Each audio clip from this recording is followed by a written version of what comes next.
So this was a news article I wasn't really expecting to see, and I thought I'd just make a video on it because it's quite serious, and also I think a lot of people need to hear about this. Pretty much, if you don't know IGN, they're kind of a game news network. They've released an article about Genshin Impact. But this article is far from positive, as it's titled, "A student in China passes away after playing the game continuously for 5 days." And I just wanted to look through this article and just kind of talk about it a little bit because I don't really see anybody talking about this. So as you may know, Genshin does have a very cult following. There's a lot of dedicated fans who play the game for hours on end. But sometimes there's situations like this where it can get a little bit out of hand, and obviously they can end up like, dying. And this goes for many other games too. Obviously Genshin Impact isn't the only game where someone could die from playing it for way too long, but this is a case where it's actually happened. So starting off the article, it says on November 10th, a student in China passed away due to extreme fatigue after playing Genshin Impact continuously for 5 days, which is an insane amount of time to play. The student from Henan province in China was studying in 3rd year in the Department of Computer Science and Applications at the Professional and Technical Institute of Pingdingshan. The student's father revealed that their child had joined a 6-month internship with a video game company, and the student had also signed a contract allowing them to play and stream Genshin Impact for more than 240 hours each month. Like, there are some streamers that don't even stream for this long playing this game. So the internship kicked off, and in the beginning the student decided to play all day, but the student also made a decision from November 5th onwards to play all night instead. And this led to the student playing the popular video game for 5 days in a row, with the longest streak of him playing continuously during these 5 days was 9 hours in one sitting, which is fine if you're just kind of playing it casually and do a 9 hours every once every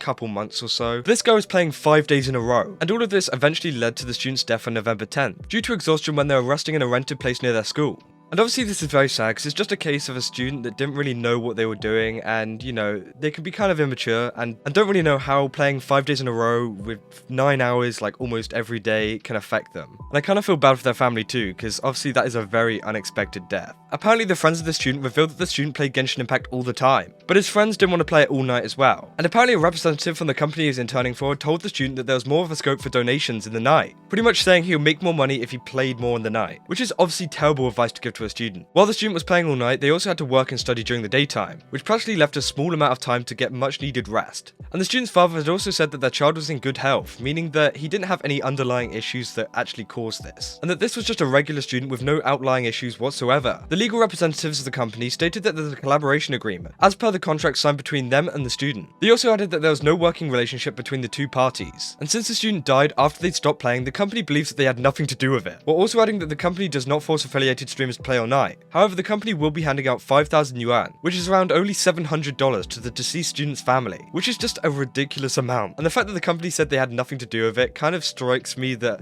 there was some kind of, foul play going on here, as it's very obvious that he died from exhaustion of playing the game, and just because he's not playing the game at the time of death doesn't mean this wasn't the cause. And I think paying $700 for a deceased student is nowhere near enough. I mean, it's honestly priceless, but $700 is a joke. The report also mentioned a Beijing law firm's perspective, stating that numerous streamers sign association-type contracts, effectively establishing an employment relationship. And pretty much if they could find a way that proves that he was kind of working in company hours, then it would be their responsibility. So I really hope the family does kind of win this case, because it really seems like this company has had a lot to do with it. From the representative telling him he could get more money during the night, to the kind of crazy hours that they forced him to work. And even though he wasn't forced to play the night, it kind of seemed like he was influenced to do so. So I think this is 100% the company's fault. It is slightly the student's fault for kind of not looking after his health, but it really can't be helped with all this influence coming from that company, and I just really hope that the family gets the justice they deserve. But again, this kind of serves as a message for anyone that plays Genshin or any other games kind of, a bit longer than usual. Maybe take a break every now and again, because you don't want to end up like this student, because as you can see, it is very possible for you to die of something like this. Anyways, let me know in the comments what you think about this situation, because I'm really interested what you will think, and if you enjoyed this video, then don't forget to leave a like and subscribe. That's all. See ya!